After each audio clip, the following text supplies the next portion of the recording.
షిరిడి సాయిబాబా అనే అతను హిందువుల భగవంతుడు కాదు అని వాదిస్తున్నారు. హిందువుల్లోనే చాలామంది ఆయనకి భక్తులు ఉన్నారు. మీకు ఇప్పుడు దరిద్రం చూపిస్తా అని కెమెరా తిప్పాం. ఈ షేప్లో సాయిబాబా గుడి. నేను సాయిబాబా గారి విషయంలో క్లియర్గా ఉన్నాను. కానీ ఆయన హిందూ దేవుడు అనే వాదాన్ని నేను ఖచ్చితంగా ఖండిస్తున్నాను. ఆయన హిందూ దేవుడు కాదు. ఇన్ని సంవత్సరాల తర్వాత సాయిబాబు దేవుడు కాదు అని తెలిసిందా? మరేమో మా తాత ముత్తాతలకేమో సాయిబాబు దేవుడు బాబా సాయిబాబా అని పాటలు పాడి సినిమాలు తీసి ప్రచారం చేసి మా తాత ముత్తాతలకు సాయిబాబు దేవుడు అని నమ్మించారు. ఇప్పుడేమో ఈ బాబు మా బాబు కాదు, ముస్లింలకు బాబు అని అంటున్నారు. ఇప్పుడు మా తాత ముత్తాతల పరిస్థితి ఏంటి?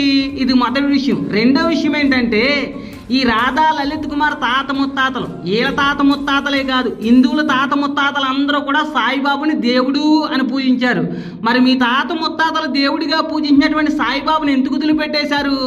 మళ్ళీ అడుగుతున్నా, మీ తాత ముత్తాతలు దేవుడిగా పూజించినటువంటి సాయిబాబుని ఎందుకు వదిలిపెట్టేశారు?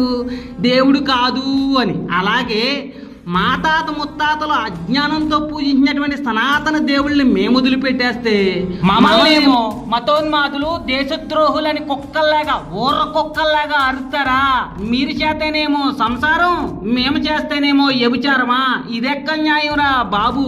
ఏదేమైనా ఇన్ని సంవత్సరాల తర్వాత అయినా సాయిబాబు దేవుడు కాదు అని తెలుసుకున్నారు. ఇంకొంచెం అడుగు ముందుకేసి కామాంధులు, వ్యభిచారులు, రేపిస్టులు, స్త్రీని చూసి వీర్యం కాచుకునే వాళ్ళు దేవుళ్ళు కాదని, ఇవి దేవుడికి ఉండేటువంటి లక్షణాలు కాదు అనేటువంటి సత్యాన్ని తెలుసుకోవాలని, అటువంటి జ్ఞానం ఈ సర్వసృష్టిని సృష్టించిన సర్వాధికారైన దేవుడు మీకు కలగజేయాలి అని మనస్ఫూర్తిగా కోరుకుంటున్నాను. ఆమేన్.